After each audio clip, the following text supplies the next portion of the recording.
temps déjà avancé. Il est déjà 22h35.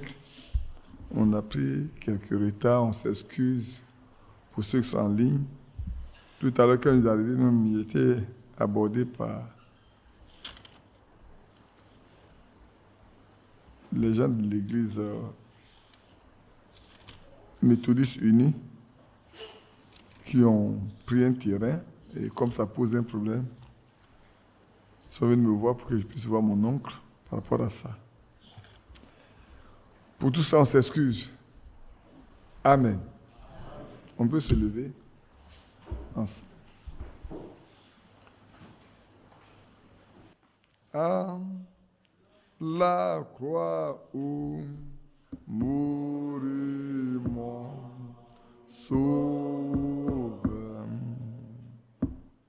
je suis venu briser de douleur. Là, son sang purifia mon cœur. À son nom, à son nom, la gloire.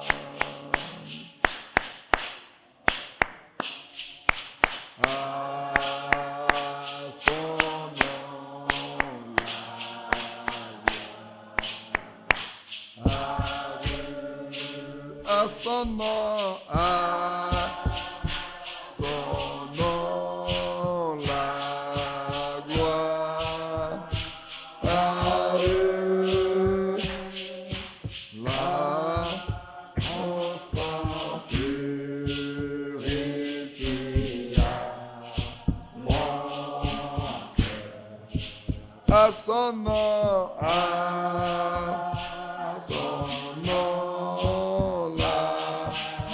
nous reprenons le premier. À la croix. 2. À la croix. Où mourit mon sauveur. Je suis venu briser de douleur. Là, son sang purifia mon cœur. À son nom, là. À son nom,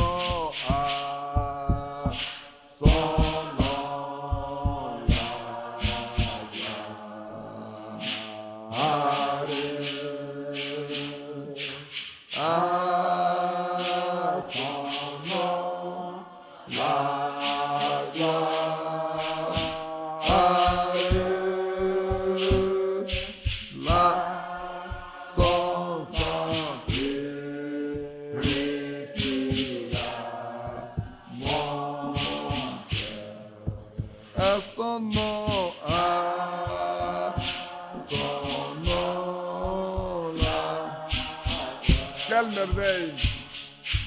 2.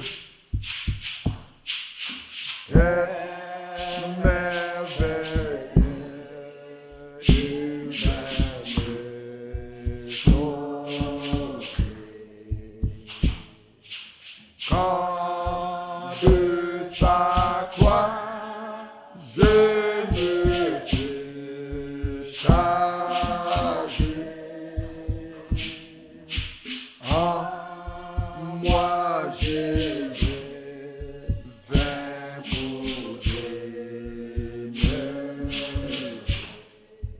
À son nom, à son nom, la gloire.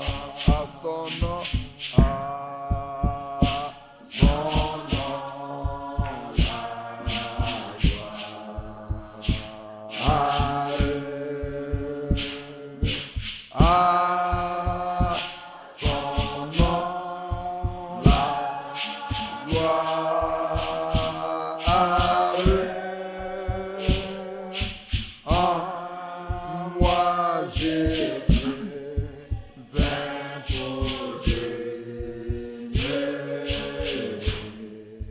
À son nom, la gloire. Aux fontaines effaçant le péché. Aux fontaines effaçant le péché.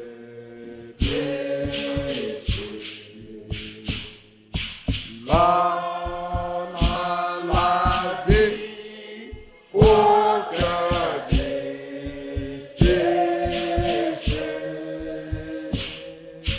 Là, Jésus retient attaché à son nom,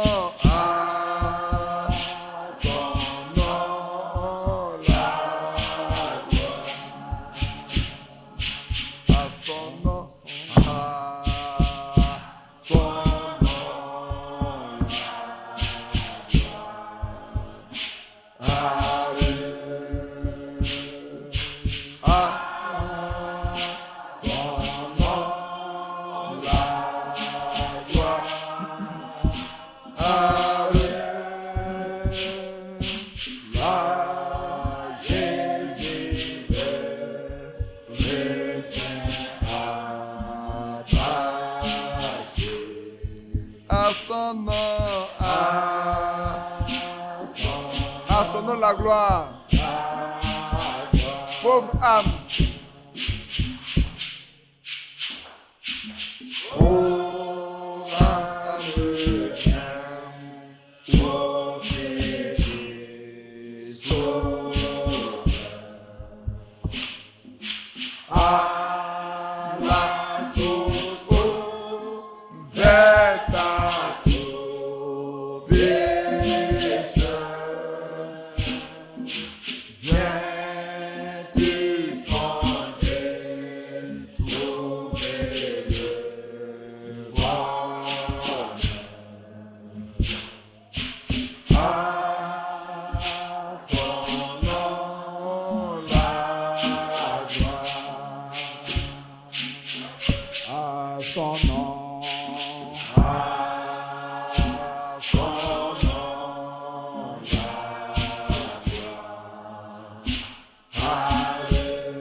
Oui, Seigneur, s'il y a un nom qui mérite toute la gloire, c'est ton nom.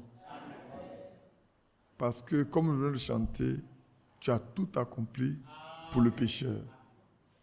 Pour que personne ne reste encore pécheur. Pour que personne ne soit encore perdu. Mais malgré tout cela, Seigneur, tu vois, le monde tourne le dos à l'évangile. Le monde tourne le dos à la vie éternelle. Le monde se laisse encore leurrer par les choses du monde. Mais ta grâce a pourvu pour nous. C'est pour ça que ce soir, nous sommes encore là, devant ta face, sachant que tu es capable de nous tenir dans tes mains jusqu'au bout.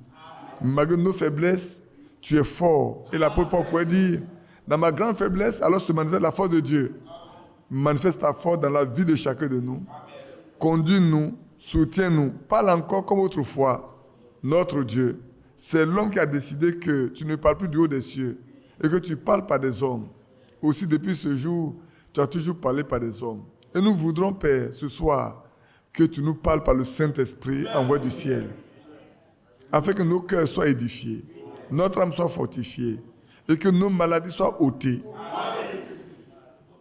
Bénis-nous, soutiens-nous, fortifie-nous, garde-nous, parce que nous te le demandons au nom de celui que tu as aimé et qui a versé son sang pour nous à Golgotha, au nom de Jésus-Christ. Amen. Amen. Que Dieu vous bénisse, asseyez-vous. On va, comme nous savons mieux le faire. On a la Sainte Seine, et je crois que le frère Yapi, il y a 2 dimanches, nous parlait de l'utilité d'avoir régulièrement la Sainte Seine. Dans le Nouveau Testament, on nous dit que les apôtres et les disciples se réunissaient dans les maisons et ils rompaient le pain aussi longtemps que cela est possible. Et c'est aussi une bonne chose pour nous de pouvoir faire la Sainte Seine toutes les fins de mois. Cela permet à chacun de nous de non seulement de se mettre en ordre, mais de se rappeler qu'un jour, Christ est passé par là et qu'il a pris notre place à la croix et qu'il a donné sa vie pour nous. Parce que quand nous le lisons, on dit en le faisant, nous rappelons sa mort jusqu'à ce qu'il vienne. Amen. Et c'est merveilleux de se souvenir de ce que le Seigneur a fait pour nous régulièrement. Et ça permet également à ceux qui sont encore très nonchalants de trouver l'occasion de s'arrêter pour examiner leur vie, pour voir si tout est en ordre, parce que celui qui le prend indignement prend un jugement contre lui-même. Or, ce n'est pas là le but. Le but, c'est de dire, nous venons là pour nous examiner, pour mettre de l'ordre là, il faut mettre de l'ordre, afin que nous soyons agréables au Seigneur dans toute notre vie. Que son nom soit loué. Quand on venait, on arrivait un peu, il y a un panneau où on a dit, qu'est-ce qu'ils avaient écrit même? C'est l'église comment? Une église prolifique. Cette année. Alors j'étais un peu surpris, j'ai dit, mais est-ce que je connais le mot là vraiment? Parce que j'avais une pensée sur ce mot, et tel qu'on l'attribue à une église, je me suis demandé si je ne me trompe pas. Alors j'ai dit à ma femme, prends le portable, cherchons la signification, parce que je veux m'assurer que je ne me trompe pas par rapport au sens. Et c'est vrai que je ne me suis pas trompé. Quand on lit prolifique, c'est qu'il se multiplie rapidement. Alors on dit c'est une église, cette année, prolifique. Alors donc c'est une église qui va se multiplier rapidement cette année. Est-ce que ça peut se faire comme ça? Mais voyez combien de fois les gens trompent ceux qui prétendent vouloir marcher avec Dieu. Ah d'accord, je suis penché. Lui, il est droit, moi je suis penché. Donc, je veux le mettre devant moi. Que Dieu soit loué. Nous ne cherchons pas une église prolifique. Nous cherchons plutôt à marcher avec le Seigneur. Amen. Comme tout à l'heure, on parlait de ça, mangeant. J'ai dit, le temps est venu, aujourd'hui, non pas pour chercher de l'argent, non pas pour se marier, quoi qu'on connaisse de se marier, non pas pour faire des histoires, mais plutôt pour demander au Seigneur de nous donner de son esprit. Voilà ce qui doit préoccuper chacun de nous. Que faire? Comment faire pour que le Seigneur se souvienne de nous et qu'il nous accorde son esprit? Parce que sans son esprit, on ne pourra pas être enlevé. On ne peut pas se leurrer avec ça. Et on ne va pas faire semblant de dire je l'ai reçu alors que je ne l'ai pas reçu. Quand on l'a reçu, cela se manifeste. Parce qu'un enfant naît, on le voit et on l'entend, non? Un enfant qui naît, on le voit et on l'entend. Il fait beaucoup de bruit, on le voit aussi. Ainsi, si quelqu'un a reçu l'Esprit de Dieu, on le verra et on l'entendra. Ah, on dirait que je me trompe alors. Ah. On doit le voir et l'entendre. Et on doit pouvoir rendre le témoignage que cette personne-là a reçu le Saint-Esprit. Parce qu'on le verra dans sa marche, on le verra dans son comportement, on le verra dans sa foi. Que Dieu nous aide. Je voulais qu'on s'exhorte un peu ce soir. Vous savez, quand on arrive ici, surtout chez mon frère Yapi ici, je n'aime pas enseigner. J'aime bien qu'on s'exhorte légèrement et puis on passe à la Sainte Seine. Donc on a à peu près 1 heure de temps pour pouvoir passer à à la Sainte Seine. On fera tout pour qu'on puisse la Sainte Seine à minuit. On peut se lever pour lire le passage ensemble qu'on va essayer de méditer. C'est Colossiens chapitre 3. On va du verset 13 au verset 17. C'est un petit long passage qu'on va lire et on va pouvoir méditer là-dessus. Peut-être que les frères trouveront un message là-dedans après. Pour l'instant, je voulais seulement qu'on puisse le méditer. Supportez-vous les uns les autres. Et si l'un a sujet de se plaindre de l'autre, pardonnez-vous réciproquement. De même que Christ vous a pardonné, pardonnez vous aussi. Mais par-dessus toutes ces choses, revêtez-vous de l'amour qui est le lien de la perfection. Et que la paix de Christ à laquelle vous avez été appelés pour former un seul corps règne dans vos cœurs. Et soyez reconnaissants. Que la part de Christ demeure en vous dans toute sa richesse. Instruisez-vous et exhortez-vous les uns les autres en toute sagesse, par des psaumes, par des hymnes, par des cantiques spirituels, chantant à Dieu dans vos cœurs en vertu de la grâce. Et quoi que vous fassiez, en parole ou en œuvre, faites tout au nom du Seigneur Jésus, en rendant par lui des actions de grâce à Dieu le Père. Alléluia. Que Dieu ajoute ses bénédictions à la liste de sa parole. Vous pouvez vous asseoir.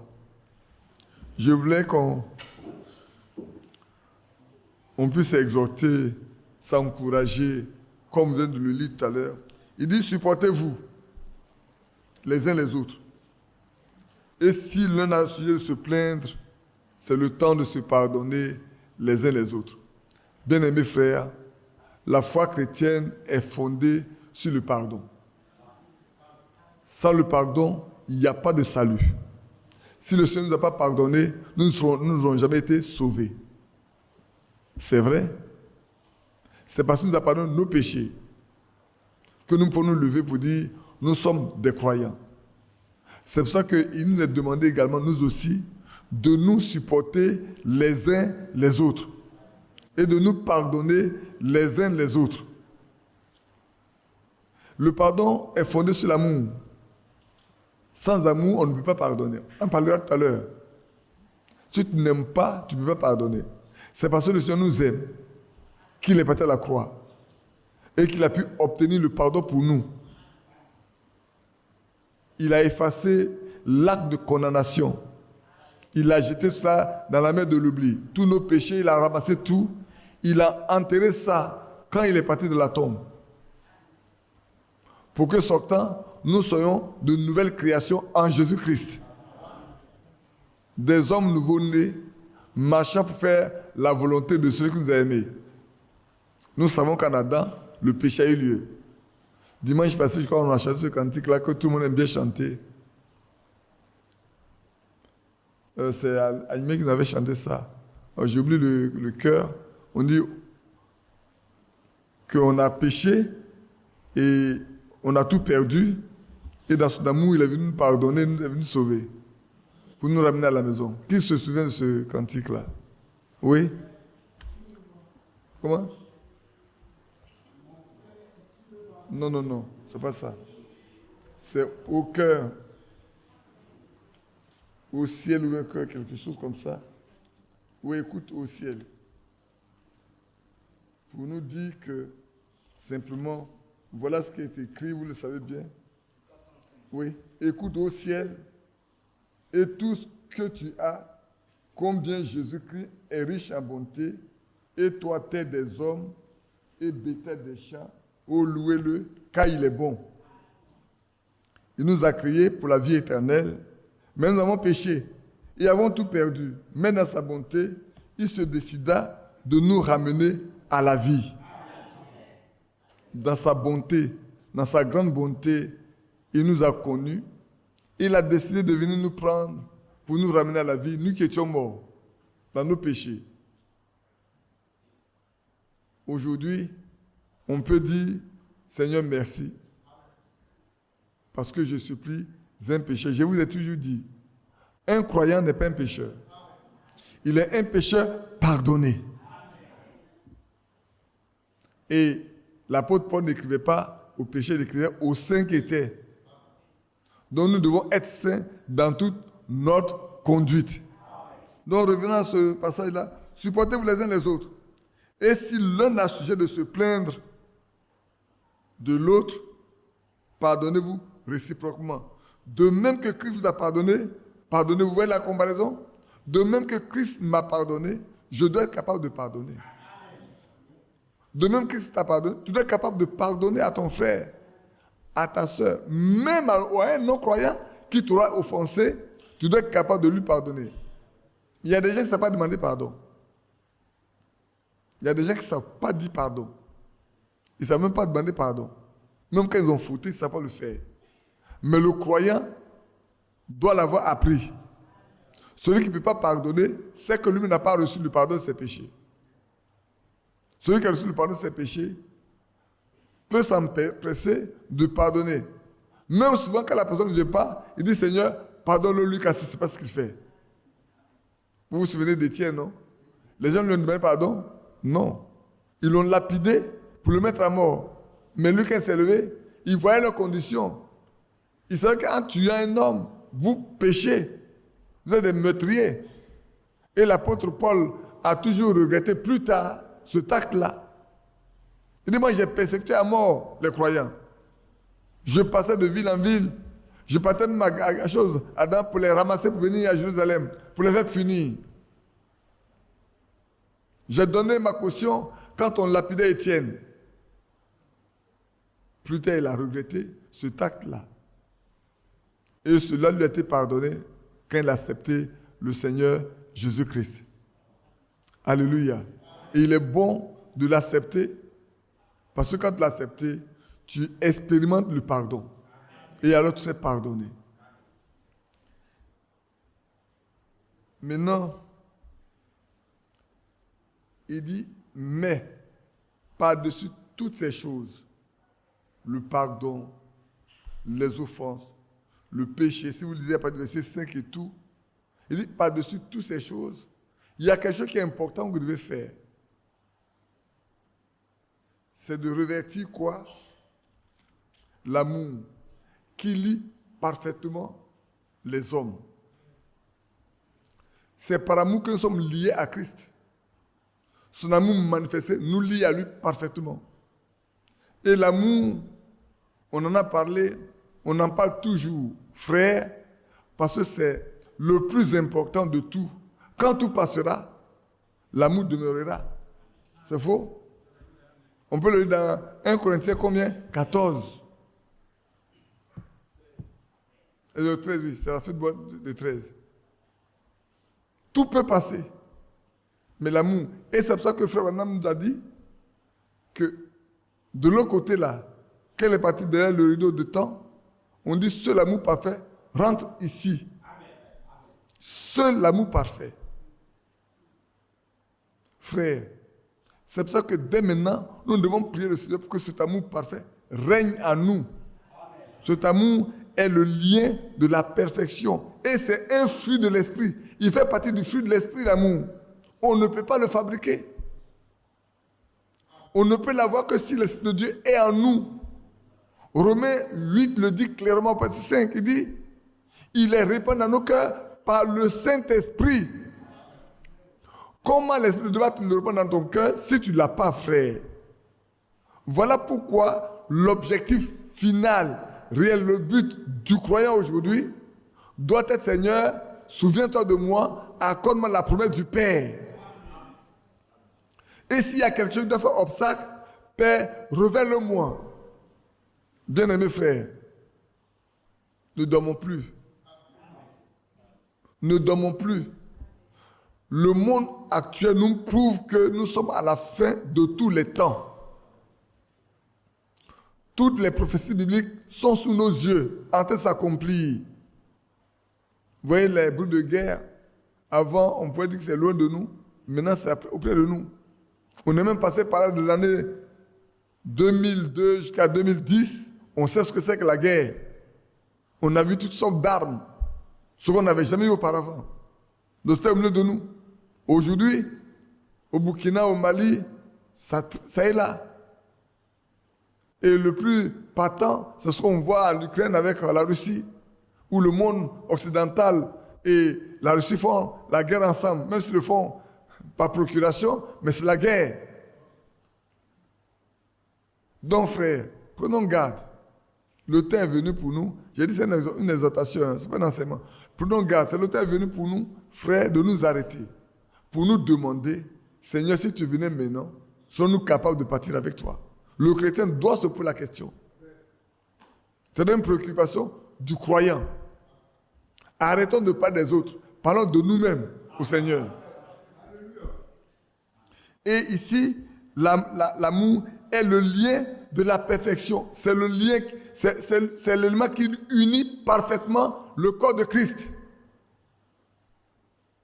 C'est l'élément qui unit totalement.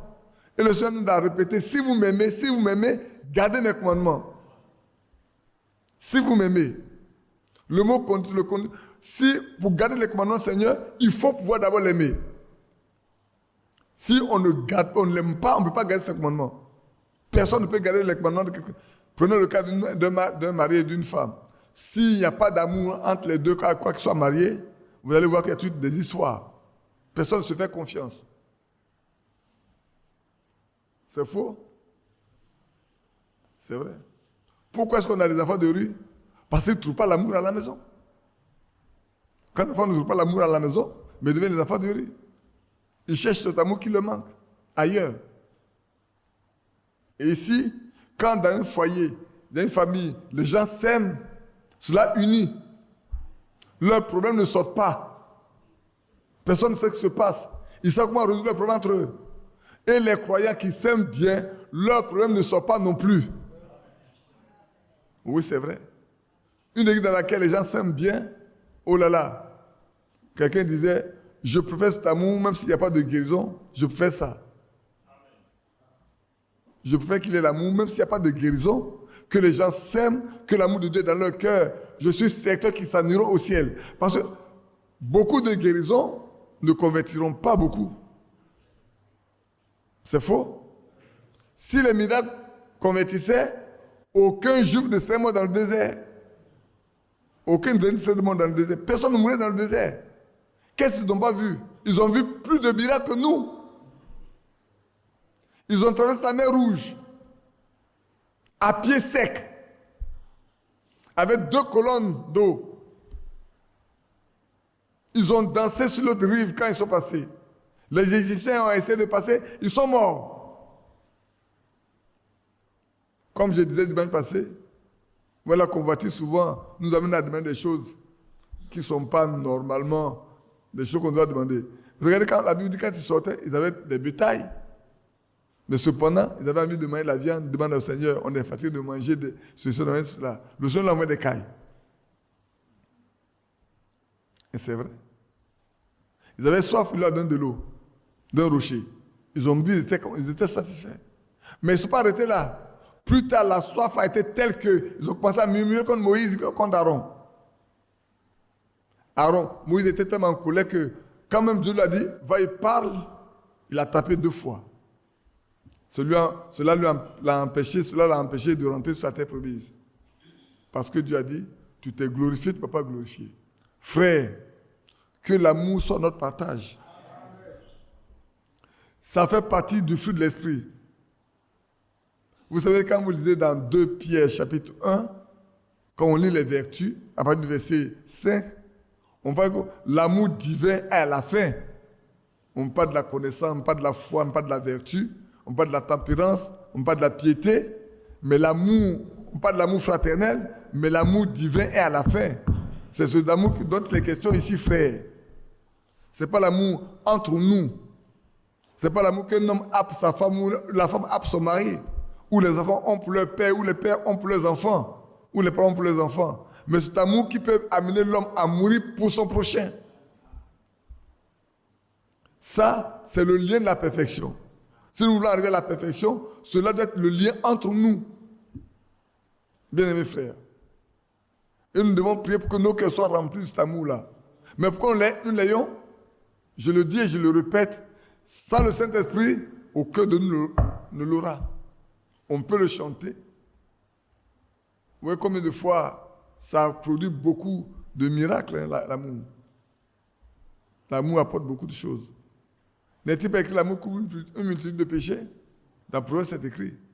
Quand on aime, on n'expose pas. Quand on aime, on n'expose pas. On couvre plutôt. On dit l'amour aveugle. Souvent, quelques personnes disent, mais comment se fait-il que cette femme aime cet homme? Il ne voit pas ses défauts, mais elle ne voit pas les défauts parce qu'elle aime. Lui ne voit pas ses défauts parce qu'il aime. Et c'est ainsi que Christ ne voit pas nos défauts parce qu'il nous a aimés. Il ne voit pas le péché que nous avons commis, la laideur qui est sur nous. Le péché rend laide. Et c'est vrai. Mais Christ ne voit pas ça. Il voit une grande beauté en nous. Parce qu'il nous aime. Quand l'ennemi est parti pour accuser Job, pas parce que Dieu n'a pas vu, mais Dieu savait que Job était intègre. Mais le diable fait trouver tout ce qu'il faut pour que Job puisse mourir. Il lui a dit, tu ne touches pas sa vie. Oh là là, frère, c'est beau d'être avec le Seigneur. Quand il dit au diable, ne touche pas sa vie, tu peux faire tout ce que tu veux de lui, mais sa vie, tu ne touches pas sa vie.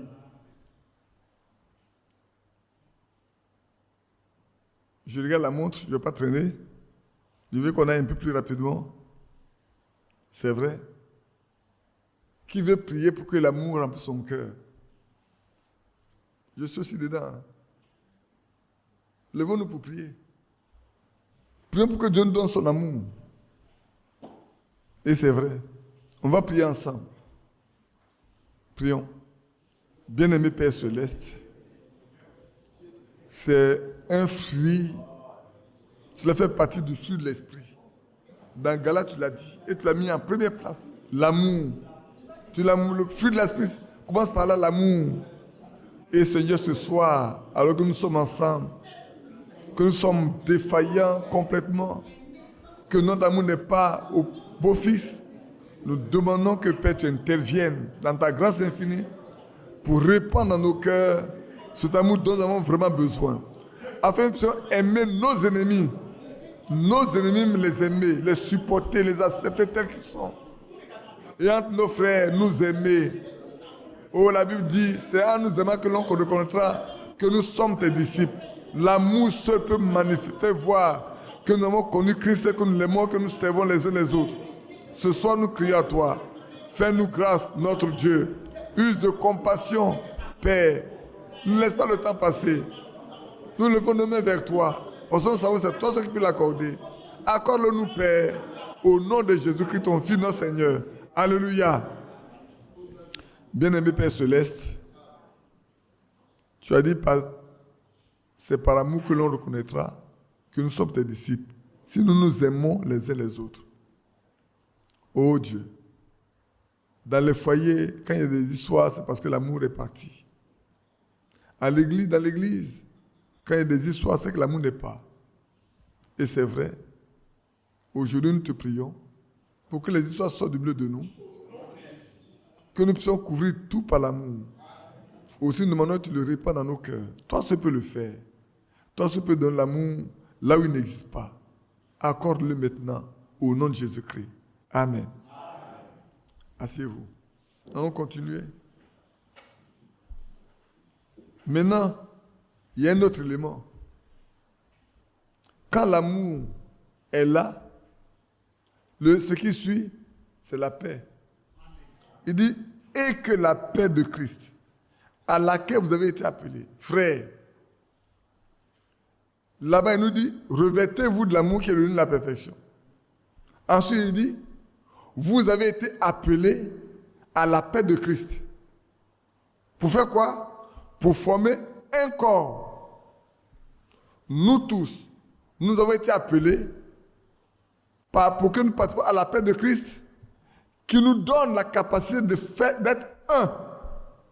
Nous tous, un, comme un seul homme. Aussi longtemps que cette paix-là n'est pas, nous ne pouvons pas être un. Et même dans la maison, vous voyez, il passe du côté spirituel au côté purement naturel pour que vous voyez. Dans une maison où il n'y a pas la paix, rien ne peut marcher. Rien ne peut marcher dans une maison où il n'y a pas de paix. C'est pour ça que frère, nous devons prier pour qu'il y ait la paix entre nous. Et la Bible dit, quand les hommes, aujourd'hui le monde est troublé, les hommes font tout pour avoir la paix. Un jour, quand ils diront paix et sûreté, ils vont dire, ah maintenant on va respirer. La Bible dit, la ruine soudaine tombera sur eux. Mais nous, cette paix nous sera accordée. Parce que nous devons former un seul corps.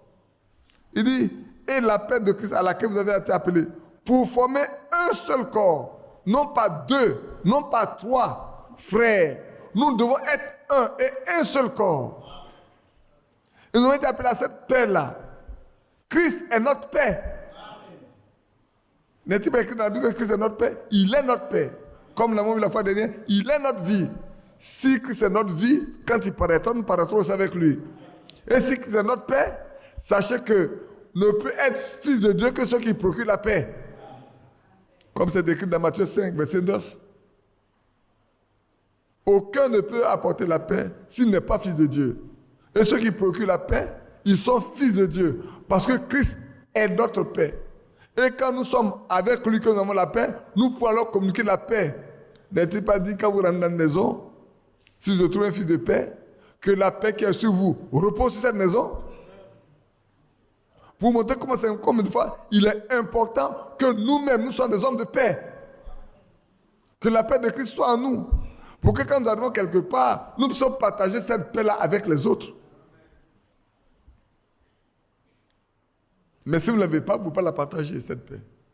Vous ne pouvez pas former un seul corps. Et cependant, nous savons que 1 Corinthiens 12, 13 dit, nous avons été abreuvés d'un seul esprit pour former un seul corps en Christ. C'est pas vrai? Et là ici, la paix que nous avons, à laquelle nous avons été appelés doit nous amener à former ce même corps-là. D'où, frère, nous revenons toujours au Saint-Esprit. Nous revenons toujours au Saint-Esprit. C'est aussi un fruit de l'Esprit. Il fait partie du fruit de l'Esprit, la paix. Aujourd'hui, frère, vous devez savoir que dans le jardin d'Éden, l'ennemi a semé quoi? La discorde. Nous ne devons pas semer la discorde. Un fils de Dieu sème la paix. Il ne sème pas la discorde. L'ennemi, c'est l'ennemi qui apporte les troubles, qui sème la discorde. Mais tous les fils de Dieu doivent apporter la paix partout où ils passent. S'ils arrivent quelque part où il y a des troubles, leur présence suffit pour qu'il y ait la paix. Vous comprenez? Je pense que vous ne dormez pas encore, non? Que Dieu bénisse nos frères qui viennent d'arriver. On n'est pas encore arrivé au loin. Mais on peut aussi reçu après, si vous voulez écouter la première partie. On n'est pas encore arrivé, on est juste au début de notre exhortation. On a dit qu'on va s'exhorter avant de passer à la Sainte Seine, simplement. Ainsi donc, et que la paix de Christ à laquelle vous avez été appelés pour former ce corps règne dans vos cœurs. La paix doit régner dans nos cœurs. Paix, paix, parfaite en Jésus, Sauveur. Parfaite paix, même pour moi, pécheur. Parfaite paix, même pour moi, pécheur. C'est vrai. Même le pécheur sauvé reçoit cette paix-là. C'est pour ça que la Bible dit, on a été appelé à cette paix pour former un seul corps. Et que cette paix règne dans nos cœurs. Frère, quand la paix règne dans ton cœur, on doit le sentir, on doit le voir. Celui en qui la paix règne, on le sait. Vous savez, il y a le vieux Fouboigny qui avait dit, La paix, ce n'est pas un vain mot, c'est un comportement. Si lui, il peut le dire, comment nous autres, que nous disons chrétiens, nous ne devons pas vivre la paix pour que les gens voient la paix. Christ est notre paix. Et laissons Christ régner dans nos cœurs. Quand on dit la paix de Christ doit régner dans nos cœurs, c'est que nous demandons à Christ de régner dans nos cœurs. C'est lui qui est notre paix. Et dès lors, nous l'invitons à régner dans nos cœurs. Mais ouvrons nos cœurs pour qu'il puisse régner, frères, sœurs. Laissez le Seigneur pénétrer nos cœurs, afin que nous ne soyons plus le pécheur que les gens ont connu, le voleur que les gens ont connu, le menteur que les gens ont connu, le troubleur que les gens ont connu, le diviseur de foi que les gens ont connu, le brisé des cœurs que les gens ont connu. Que nous ne sommes plus ça. Mais nous sommes ceux qui apportent la paix là où il y a des troubles. Il y a eu des difficultés, quand on arrive, tout le monde est en paix. Parce que nous sommes fils de paix.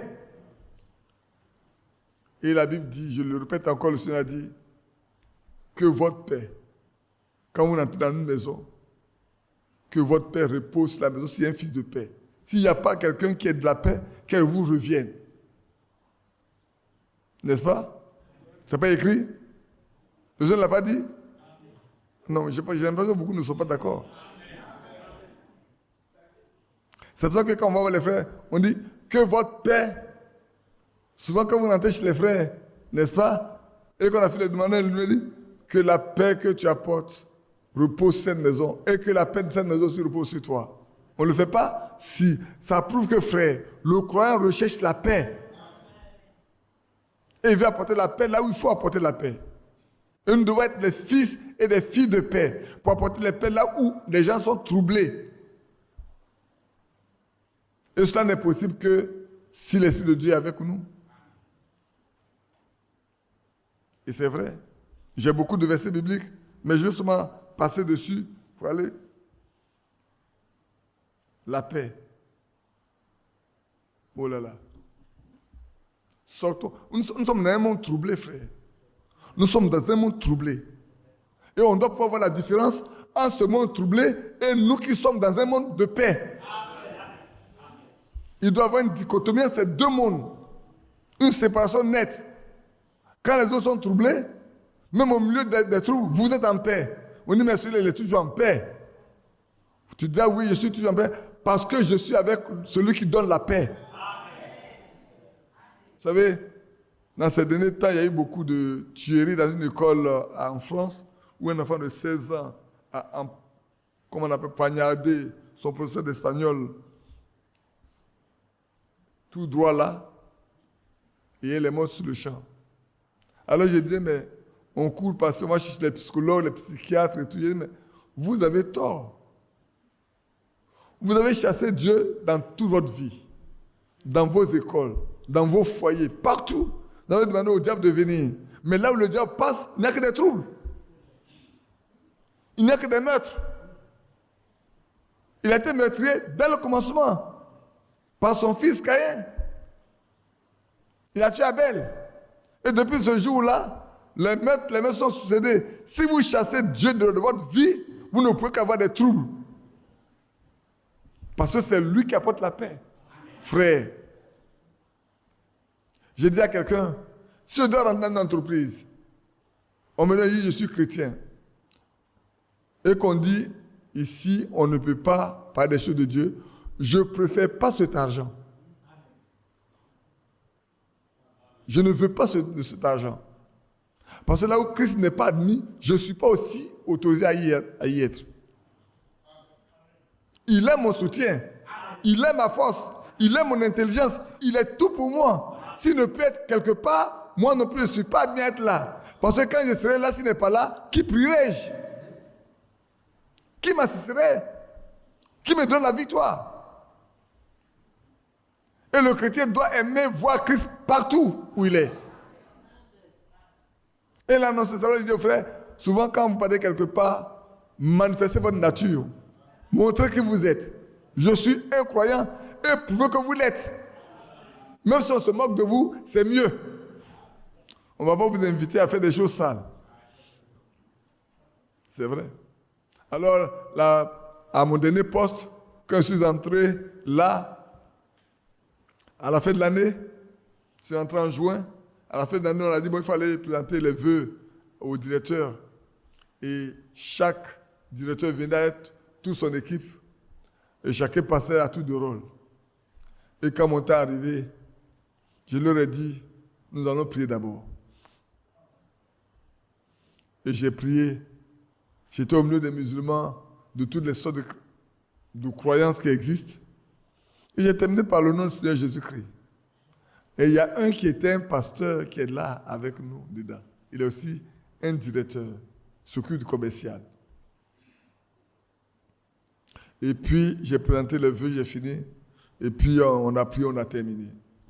Quand on a fini, et qu'on on est allé au bureau, il a pris son téléphone et m'a appelé. Il dit, mon frère, tu as pu prier ici? J'ai dit, mais oui. Il dit que Dieu te bénisse. J'ai dit, mais qu'est-ce que c'est un problème? Il dit, mais franchement, tu étais courageux. Hein? J'ai dit, mais si je ne peux pas présenter le Dieu que je sais, quand le musulman n'a pas envie de présenter son Dieu, là où il est, c'est que c'est grave. Si tu n'es pas capable de présenter ton Dieu, alors que, excuse-moi, le bouddhiste n'a pas envie de présenter son Dieu, le musulman n'a pas envie de présenter son Dieu, c'est les chrétiens, ceux qui ont honte de présenter leur Dieu. Seuls les chrétiens ont honte. Mais c'est le diable qui fait ça. Vous ne pouvez pas laisser les autres présenter leur Dieu quand vous avez le Dieu suprême. Où est votre foi? Frères, sœurs, où est votre foi? Sachez que vous seuls pouvez apporter la paix et le succès là où vous êtes. Parce que vous avez l'auteur de la paix avec vous. L'auteur du succès avec vous. C'est important, frère. Nous devons le savoir. Léon n'est pas là ce soir. Il était dans un cabinet qui est rentré. Le cabinet avait tellement de problèmes. Et le matin, il les a exhortés. Il dit, toi aussi, il dit, je vous dis que le Dieu que je sers là, il n'a jamais failli. Chaque matin, il renouvelle sa bonté. Et puis les jours qui suivent, les machines ont commencé à venir doucement. Le bureau qui n'avait plus de climatiseur a commencé à remettre les climatiseurs. Les loyers qui n'étaient pas payés depuis des années, ils ont commencé par éponger les arriérés des loyers. Quelqu'un lui a dit, mais ton histoire là, ça paraît vrai. Il dit, ça ne paraît pas vrai, c'est vrai. Et par lui, Dieu a relevé complètement le cabinet dans lequel il est. Jusqu'à ce qu'il devienne lui-même avocat, qu'il crée son propre cabinet maintenant. Il voulait s'associer au propriétaire du cabinet, le gars en train de jouer avec. Il est sorti de là, il a parti que son cabinet. Pourquoi? Parce qu'il veut marcher avec son Dieu dans la paix. Bien-aimés frères, bien-aimés sœurs, ne vous en faites pas, je regarde l'heure. Il y a encore quelques éléments juste à regarder. C'est pas, on a quelques éléments à regarder.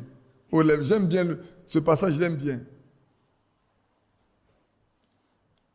Et puis, j'ai quelque chose que je voulais qu'on voie là-dedans. On ne peut pas de 1 Jean 3, ça vous le savez déjà. N'est-ce pas? La paix. Il y a Jean 14, on peut voir Jean 14, 20. Quand je vous les donne, vous ne les lisez pas, malheureusement.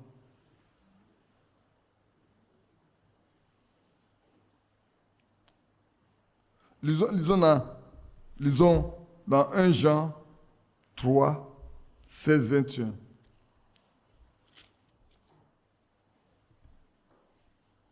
Il nous parlera de l'amour. J'aurais pu le lire avant, mais on le lit quand même. Nous avons connu l'amour parce qu'il a donné sa vie pour nous. Nous aussi, nous devons donner notre vie pour nos frères. Voilà ce que l'amour nous exige. J'aurais pu vous lire ça avant de parler de la paix. Nous aussi, bien-aimés frères et sœurs, pour vous qui venez d'arriver, nous devons être capables de donner notre vie pour nos frères, pour nos sœurs. Et ça, c'est important. Et c'est pour ça que quand on lisait dans Romains chapitre 12, il dit, vous devez aimer vos ennemis et leur donner même à manger. Priez pour ceux qui vous persécutent. Supportez. Et c'est vrai.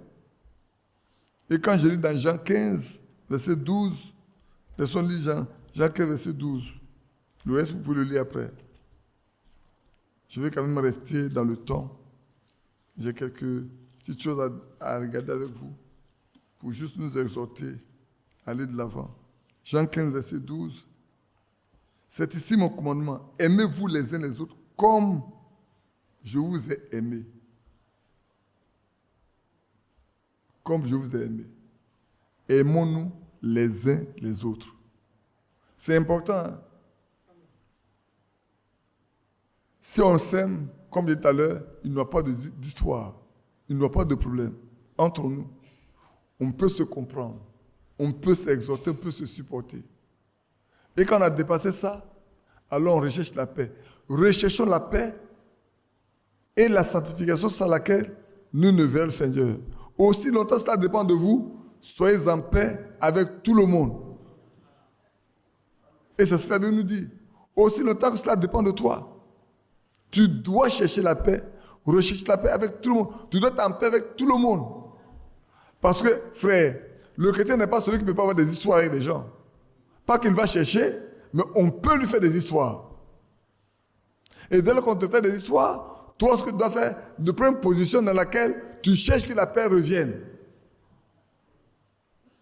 Et que ce soit dans la maison, ou dehors, ou au travail, ou à l'école, partout.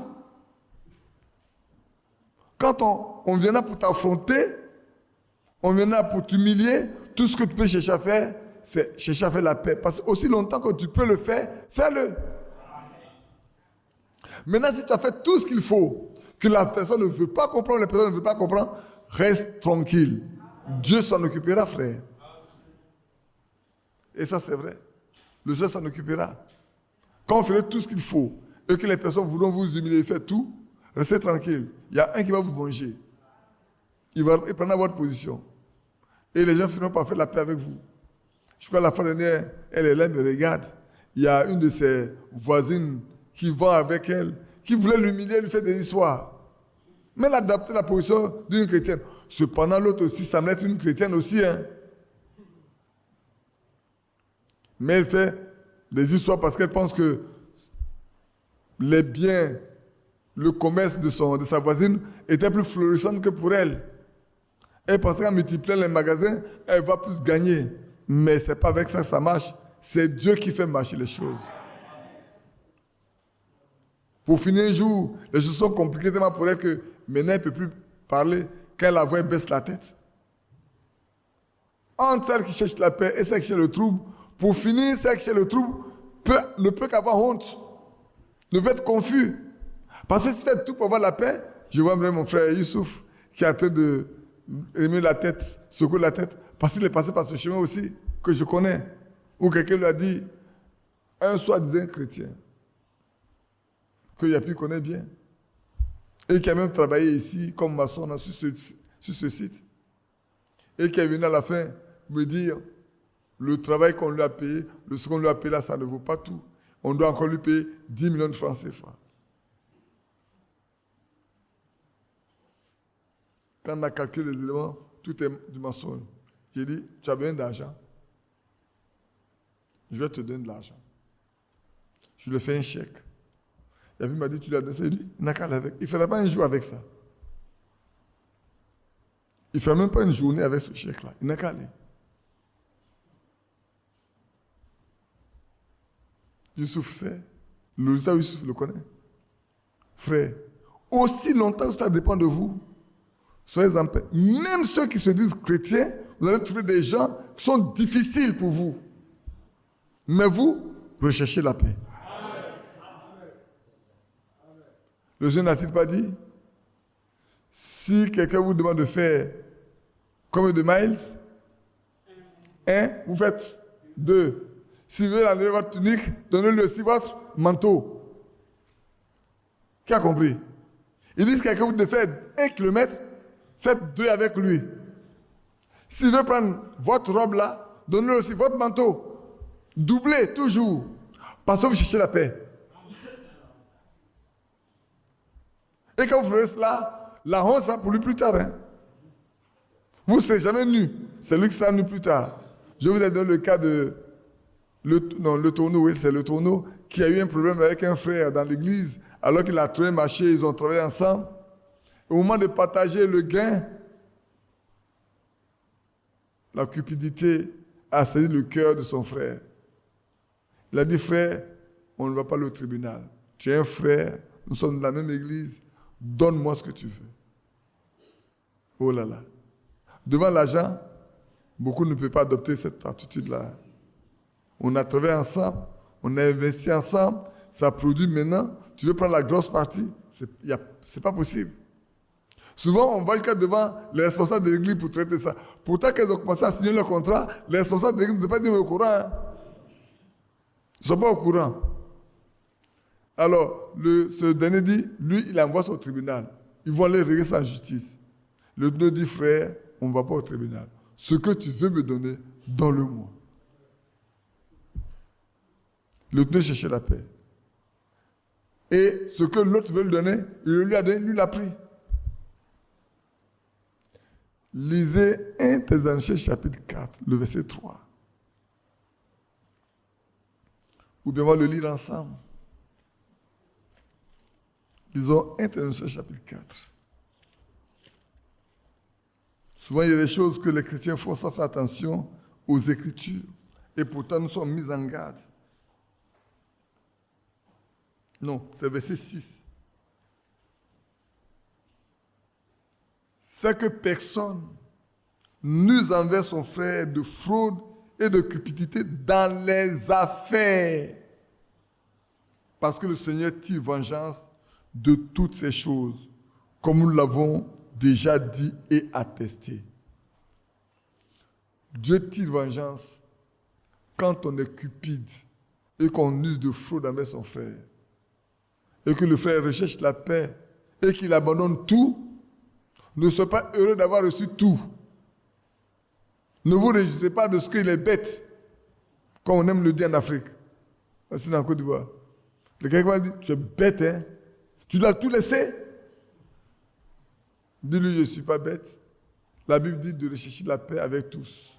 Aussi longtemps dépend de moi, je recherche la paix avec lui. Les biens de la terre, ce soir même, je peux les abandonner. Je peux mourir et je n'ai nulle part avec ce pactole d'argent que je vais avoir. Alors qu'est-ce qui s'est passé?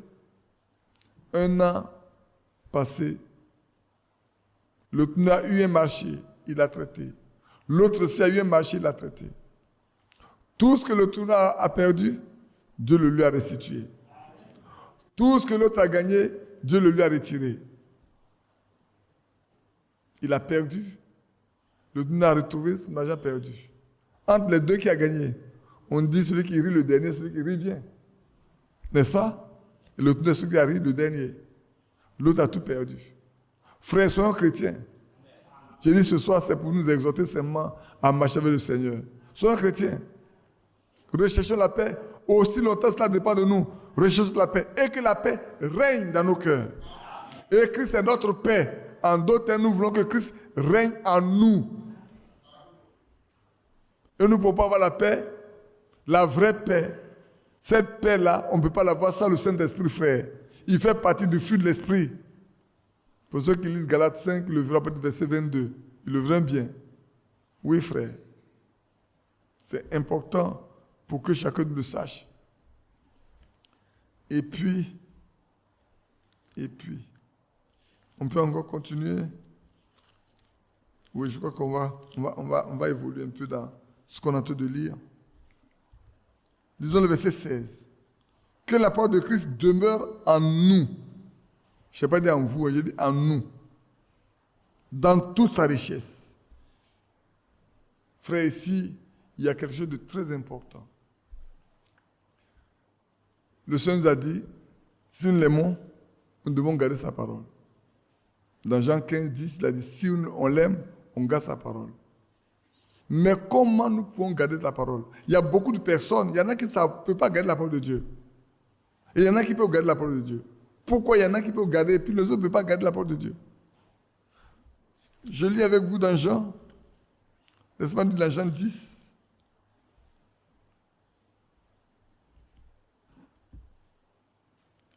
Jean 10. Qu'est-ce que j'ai écrit? Je me suis trompé de verset par là. Non, je suis en train de lire Romains 10. Au de Jean 10. Comment est-ce que on peut se tromper? Jean 10. J'ai le verset 4, le verset 5. Lorsqu'il fait sortir, lisons le verset 1 pour que vous compreniez mieux. En vérité, je vous le dis, celui qui n'entre pas par la porte dans la bergerie, mais qui monte par ailleurs, est un voleur et un brigand. Mais celui qui entre dans la porte, qui entre par la porte, est le berger des brebis. Le portier lui ouvre et les brebis entendent sa voix. Il appelle par leur nom les brebis qui lui appartiennent. Et les brebis, il les conduit dehors. Lorsqu'il a fait sortir tous ses brebis, ses propres brebis, il marche devant elles et les brebis le suivent parce qu'elles connaissent sa voix. Qui a compris ce que je veux dire? Qui n'a pas compris? Tous ne sont pas capables de comprendre, de garder la parole de Dieu. Seuls ceux qui lui appartiennent. Regardez les brebis. Les vrais éleveurs, la fois dernière, Yapir était avec moi. On est parti dans la bourse, on a trouvé un jeune berger. On lui a posé des questions. Il parle à ses bœufs. Et les bœufs comprennent. Mais si nous on parle, les bœufs ne comprendront pas. Parce qu'ils ne connaissent pas notre voix. Parce que depuis leur enfance, ils ont eu l'habitude d'entendre cette voix-là leur parler. De sorte que le berger, quand il sort ses propres brebis, les brebis connaissant sa voix depuis leur enfance, il ne peut pas suivre un étranger. Il en est ainsi des enfants de Dieu. Les enfants de Dieu connaissent la voix de leur maître. Aucun enfant de Dieu ne peut se laisser séduire par un démon. Et c'est pour ça que le Seigneur pouvait dire aux Juifs, il dit, vous n'entendez pas la voix parce que vous n'êtes pas, vous ne pouvez pas écouter la parole, parce que vous n'êtes pas de Dieu. Vous ne pouvez pas écouter la parole de Dieu parce que vous n'êtes pas de Dieu. Ceux qui sont de Dieu écoutent la parole de Dieu. Et ceux qui sont de Dieu peuvent garder la parole de Dieu. Ceux qui ne sont pas des enfants de Dieu, ils ne peuvent pas garder la parole de Dieu, frère. C'est pour ça qu'on peut être 10 à être baptisés aujourd'hui. Tous n'arriveront pas au bout du chemin. Pourquoi? Parce que Matthieu 13 continue de marcher dans l'église. Les 4 terrains continuent d'exister dans l'église. Seuls ceux qui sont la bonne terre, reçoivent la bonne semence. Et ceux-là peuvent garder la parole de Dieu. Les autres ne peuvent pas. Parce qu'ils ne sont pas de Dieu. Ils peuvent entendre, ils ne peuvent pas garder. Ils peuvent entendre, ils ne peuvent pas comprendre. Mais ceux qui sont de Dieu comprennent. C'est pour ça qu'ici, frère, que la parole de Christ demeure dans nos cœurs. Mais celui qui n'est pas de Christ, la parole de Christ ne peut pas demeurer dans son cœur. Pour qu'elle demeure dans ton cœur, il faut l'avoir entendue. Il faut l'avoir comprise et l'avoir acceptée. Sinon, frère, c'est peine perdue. C'est pour ça que je suis venu ici, pour les brebis, pour que vous compreniez que si le berger peut sortir ses propres brebis et qu'il se met devant, quand il les appelle par leur nom, il connaît sa voix. Vous prenez 2 bergers, si vous permutez, les brebis sont perdues. Tu prends un lot de brebis, voilà le berger, tu prends un autre brebis, voilà le berger, vous dites à l'autre berger, prenez ces brebis-là, à ce de prendre ces brebis, les brebis vont être perdues. Parce que quand l'autre va parler, ces brebis-là vont vouloir aller là-bas. Et quand lui va parler, ce sont ces brebis vont aller ici. Ceux-là ne vont pas suivre, parce que ça ne va pas les mettre. Ils ne connaissent pas sa voix. Ceux-là ne peuvent pas suivre parce qu'ils ne connaissent pas sa voix. Ne permettez pas. Et ainsi, dans l'église, au niveau des enfants de Dieu, frères, ne vous en faites pas du tout. Ceux qui sont de Dieu, écoutent la parole de Dieu. Ceux qui ne sont pas de Dieu ne peuvent pas écouter. Et la parole de Dieu ne peut pas donner dans leur cœur. Et ici, il est écrit bien, frères, nous le relisons. Je vous le relis tranquillement pour que vous voyez bien de quoi il est question. Que la parole de Christ demeure en vous dans toute sa richesse. Mais pour qu'elle demeure, il faut qu'elle pénètre. Il faut qu'on l'entende, il faut qu'on la reçoive, qu'on la garde. Si quelqu'un m'aime, qu'il garde ma parole. Ainsi l'a-t-il dit. Si quelqu'un l'aime, qu'il garde sa parole. Tous ceux qui l'aiment, gardons sa parole. Et alors lui et le Père viendront et feront leur demeure en lui.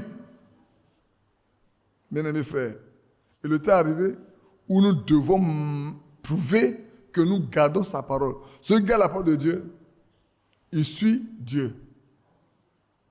On en a parlé dimanche passé, l'après-midi, parlant d'Exode 19, verset 5, verset 6, n'est-ce pas? Je pense que mon frère est venu me dire, mais ça ressemble bien à ce qu'on avait prêché de l'autre côté, parlant de Psaume 24. Qui pourra demeurer sur la montagne sainte? Qui pourra monter à la montagne? Qui pourra? C'est la même chose. Qui pourra faire partie de cette nation sainte, de ce royaume, de ces sacrificateurs, de cette race élue, de cette nation? Qui pourra faire partie? C'est celui qui écoute et qui garde. Si tu écoutes et que tu gardes, alors tu peux faire partie. Si tu gardes l'alliance, que tu écoutes la voix, alors tu peux faire partie. Tu peux lui appartenir. Il dit alors, vous m'appartiendrez. Et ici encore, frère, ce soir, c'est la même chose. Celui qui écoute et qui garde, lui appartient. Ce sont ses brebis. Seuls ces brebis peuvent entendre sa voix et garder ce qu'il dit. Frère, le temps est venu pour chacun de nous. Il a l'habitude de dire ceci. Si nous sommes des croyants, si nous sommes des chrétiens plutôt, parce que les croyants en ont de plusieurs catégories. Nous sommes des chrétiens, de vrais chrétiens.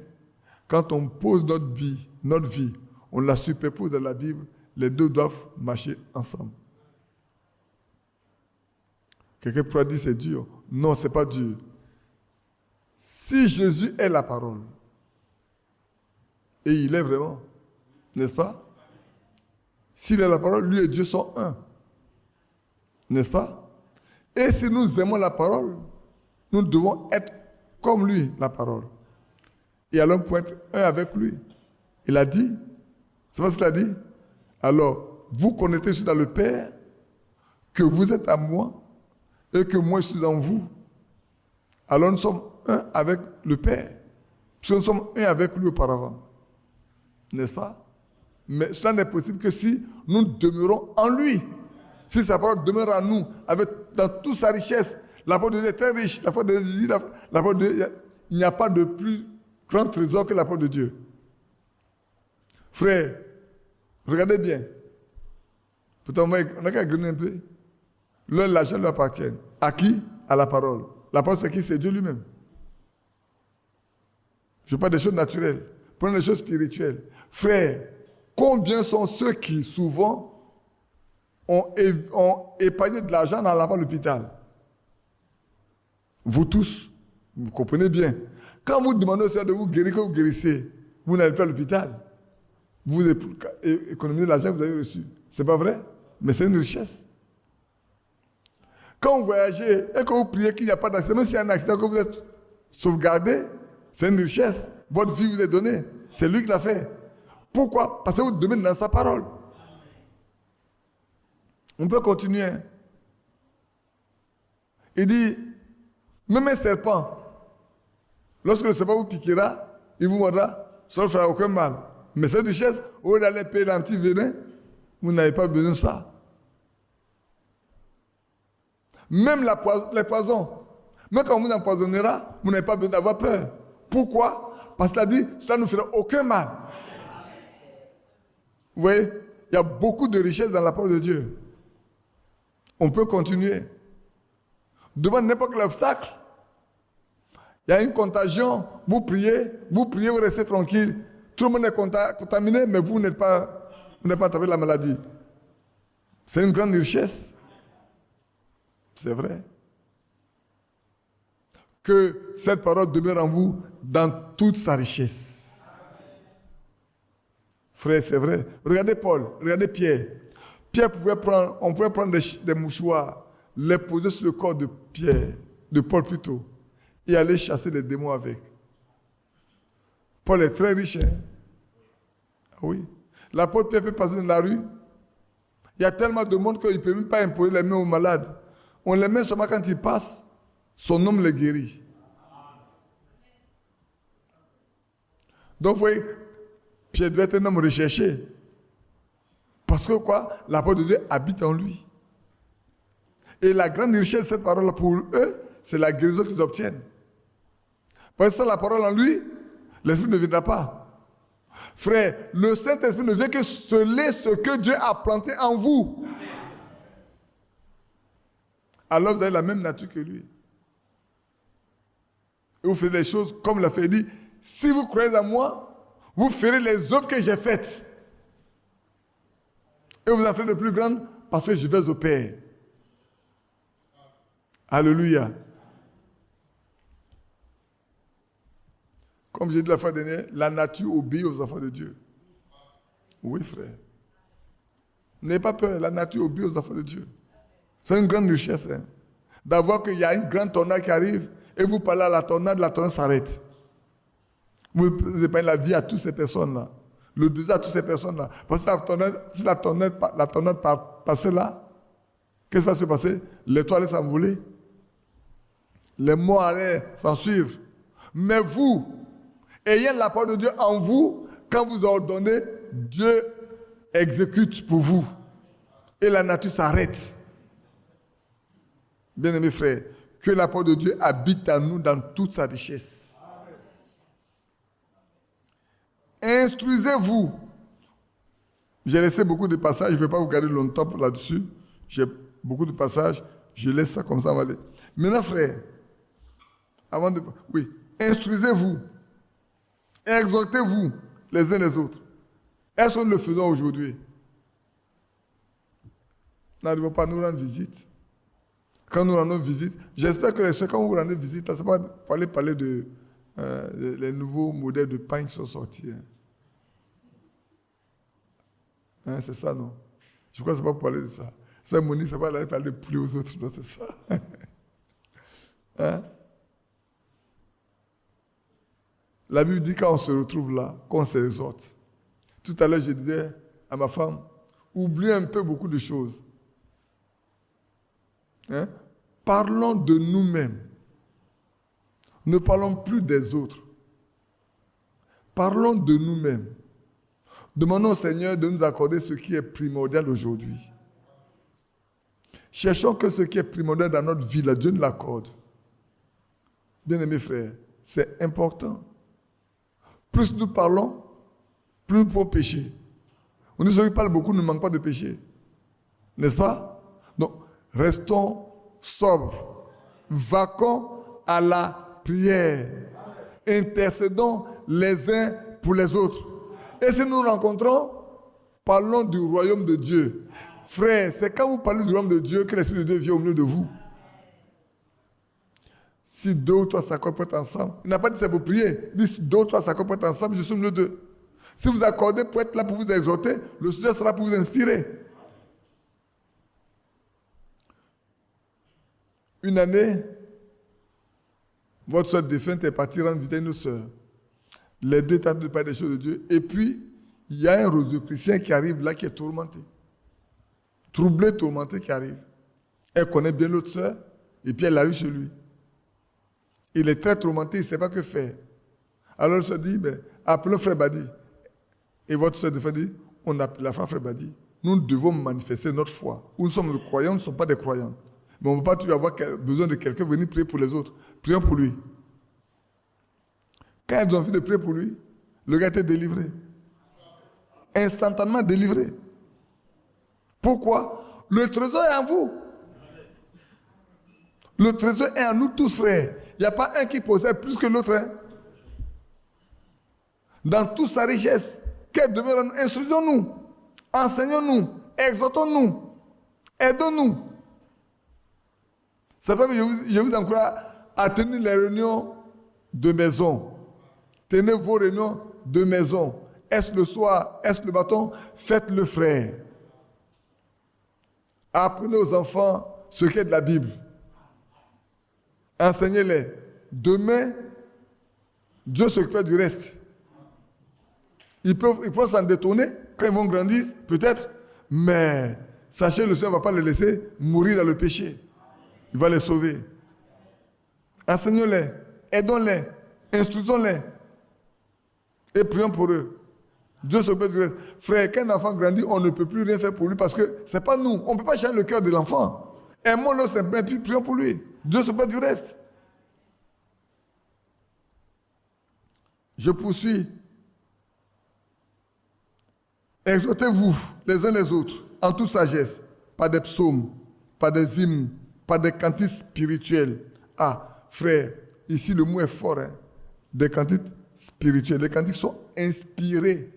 Tous les cantiques ne sont pas inspirés. Frère, tous les chants qu'on chante, où on a le nom de Jésus dedans là, tout n'est pas inspiré. La fois dernière, j'ai sorti les chants de Fanny Crosby. Et il y a un monsieur dedans qui a envoyé son fils à la tombe de Fanny Crosby.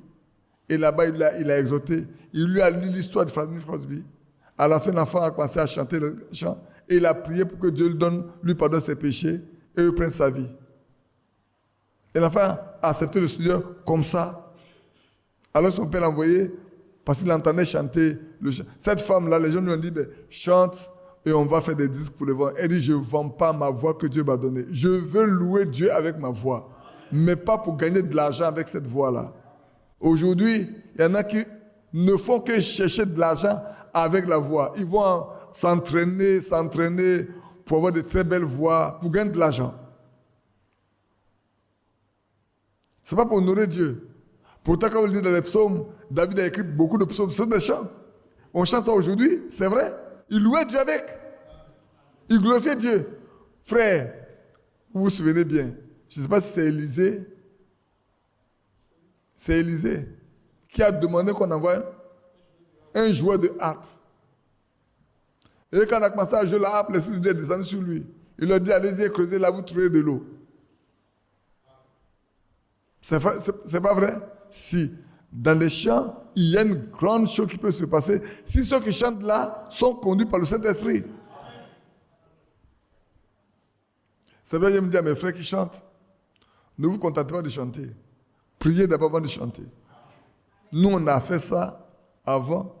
Frère, je vais vous dire une chose. Moi, quand je disais les cantiques, tous les samedis et vendredis étaient les jours consacrés dans le jeûne avant d'aller chanter. Au point où, quand vous arrivez, la prédication, là, vous avez fini de prêcher. Quand vous avez fini de chanter, vous avez fini de prêcher. Parce que ce qui vient là, c'est en accord parfait avec ce que vous avez chanté. Pourquoi? Parce que vous êtes resté devant le Seigneur pendant tout le temps, puisque vous dites passer pour Dieu et parler, chanter, faire chanter les enfants de Dieu. Ce n'est pas pour aller faire voir. C'est pour aller louer Dieu et préparer la réunion qui vient. Et ça demande que, de même que le prédicateur met des temps de côté, de même ceux qui dirigent les candidats doivent mettre du temps de côté devant Dieu. C'est un sacerdoce, frère. De même que vos sœurs, on voit souvent les gens réussir dans leur ministère, on pense que c'est gratuit. Non, non, non. Eux-mêmes se consacrent. Et puis, ils ont des gens qui sont à côté là, qui prient pour eux. Moi, j'avais... je dirais que 5 minutes pour être minuit. Hein. Bon, allons-y. Chantant à Dieu dans vos cœurs et en vertu de la grâce. Et quoi que vous fassiez, je vais aller vite en même temps pour terminer. Et quoi que vous fassiez en parole ou en œuvre, faites tout au nom du Seigneur Jésus, en rendant par lui des actions de grâce à Dieu le Père. Ici, frère, on dit tout ce que nous faisons. Tout. Alors je me suis posé des questions. Frère, qu'est-ce qui se passe si je prends seulement nos mariages aujourd'hui, les mariages de nos enfants, de nos petits-enfants qui sont derrière? Pourquoi il y a tant de difficultés, tant de problèmes? Est-ce que le Seigneur ne nous a pas tout donné? Pourquoi par ce tact-là, des gens souffrent? On a reçu toutes les prédications. La parole pour les jeunes. Le choix d'une épouse. Mariage et divorce. Mariage, problème ancien. On a reçu tout ça. Mais comment se fait-il que dans ce cas-là, on a tant de problèmes? Parce qu'on ne veut pas obéir à la parole de Dieu. On ne fait pas tout selon la parole de Dieu. Frère, et même souvent, je vais vous dire, ce matin, j'ai reçu un frère qui me dit, il y a quelqu'un qui est parti mentir sur moi. Et le frère lui a dit, je connais bien le frère Badi. Je vais l'appeler maintenant même. Le frère lui a dit, non frère, il ne faut pas l'appeler. Et il est sorti de l'église, il n'est plus revenu. Il est parti pour toujours. Vous voyez comment est-ce qu'on peut? Frère, on ne dit pas, on ne fait pas tout selon la Bible. Quoi que vous fassiez, en parole, en œuvre, frère, sachez une chose. La Bible dit, Dieu nous rétribuera selon nos œuvres. La Bible dit que nous sommes rétribués selon nos œuvres. Et pour les enfants de Dieu, Dieu a préparé des œuvres pour qu'ils les accomplissent. N'est-ce pas? Les autres ne pourront pas accomplir les œuvres que Dieu a préparées. Donc nos œuvres-là, frères, peuvent nous condamner. Parce qu'on va être rétribué en fonction de ça. Si mes œuvres sont mauvaises, mais ma rétribution sera ma condamnation. Si mes œuvres sont bonnes devant le Seigneur, ma rétribution sera une bénédiction. Pour moi et pour les autres. Prenons garde, frère. Ne jouons pas avec ce qui est écrit. Frère, ne jouons pas avec ce qui est écrit. Ce qui est écrit pour notre instruction.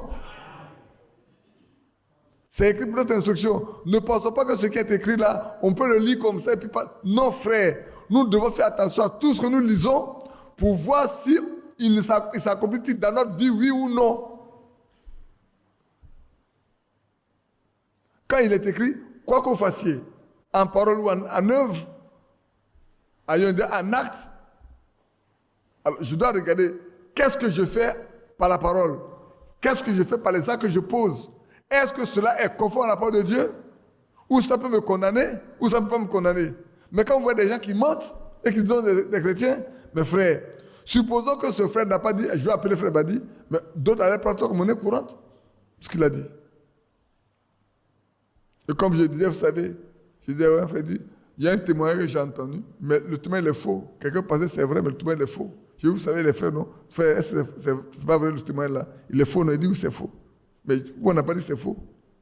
Frère, ne prenez pas tout le monde comme des croyants. Que Dieu nous bénisse. Sachons-le. Supportons-nous. Pardonnons-nous. Aimons-nous. Répandons la paix. Que la parole de Dieu demeure en nous, dans toute sa richesse. Que nous puissions nous exhorter, nous encourager. C'est vrai. Et que chaque chose que nous ferions soit faite comme pour le Seigneur, non pas comme pour les hommes. Amen. On se lève pour prier avant de lire les passages de la Sainte Seine. Et puis, aujourd'hui, j'ai me contenté de lire seulement 1 Corinthiens 11, je ne lirai pas les autres. Parce que des deux, ce passage suffit déjà pour que la Sainte Seine soit faite. On va se lever ensemble. Bien-aimé Père Céleste, nous avons lu ce passage pour nous exhorter à faire attention à notre marche, à prendre garde à nous-mêmes, à ne pas laisser des choses qu'on pense être infimes ou insignifiantes, alors que devant toi, tout est grand. Pénètre nos vies. Apprends-nous à pardonner les uns aux autres. Parce que le pardon procède de l'amour, et c'est vrai. Tu nous as aimés, tu nous as pardonnés. Et tu nous demandes de pardonner aussi aux autres comme tu nous as pardonné. Et d'être revêtu de l'amour. Oh Jésus. C'est vrai, c'est parce que tu nous as aimés que tu es mort pour nous à Golgotha. Donne-nous de nous aimer les uns les autres aussi, Père Tout-Puissant. Afin de porter, d'aider chacun de nous à porter sa croix. Père, accorde-le. Et que ta paix règne dans nos cœurs. Et que nous puissions procurer la paix aussi autour de nous. Autant que cela dépend de nous, Seigneur, aide-nous à faire la paix avec tous. Notre Dieu, notre Père, et fais demeurer dans notre cœur cette parole dans toute sa richesse. Ne peut pas écouter ta parole ceux qui ne sont pas de toi, mais nous croyons que nous sommes de toi. Oh Dieu, il faut que ces paroles demeurent en nous, Père Tout-Puissant, à tout instant, Et que quand nous nous rendons visite, nous puissions nous exhorter, nous encourager. Oh Dieu, soit que nous chantons des cantiques spirituels, soit que nous disons les psaumes, soit que nous avons des hymnes, notre Père, dans toutes les choses qui nous permettent de rester dans ta présence, notre Dieu. Accomplis cela pour nous. Maintenant, nous allons passer à la Sainte Seine. Seigneur, sois avec nous. Et si en quelque manière nous avons fait une faute, une offense ou un péché, révèle-nous. Que nous n'avons pas besoin de faire une introspection. Nous n'en avons pas besoin. Le Saint-Esprit est capable de nous révéler ce qui nous manque afin de nous mettre de l'ordre dans cela. Et bénis chacun de nous au nom de Jésus-Christ. Amen. Asseyez-vous. On va lire dans 1 Corinthiens 11. Frère Yapi, pour préparer déjà. Frère Moïse et Frère Roger, préparez-vous déjà. Je vais me contenter de lire uniquement 1 Corinthiens 11. Je ne lirai pas dans Matthieu 26. De façon avec 1 Corinthiens 11, on a tout le contexte. Et puis ensuite, nous allons nous mettre à prier ensemble. 1 Corinthiens 11, 23 qu'on a l'habitude de lire. Y a-t-il quelqu'un de nouveau aujourd'hui? Il n'y a pas de nouveau, non. Il n'y a personne, soit une nouvelle personne qui arrive. Ah, une nouvelle personne. D'accord. Nous faisons tout selon la Bible. Vous avez entendu la parole de Dieu? Vous avez écouté? Ça va? Vous avez compris ce qu'on a dit? Car j'ai reçu du Seigneur ce que je vous ai enseigné. C'est ce que l'apôtre Paul dit. Frère, c'est important de comprendre que l'apôtre Paul n'a pas enseigné ce qu'il a appris des hommes.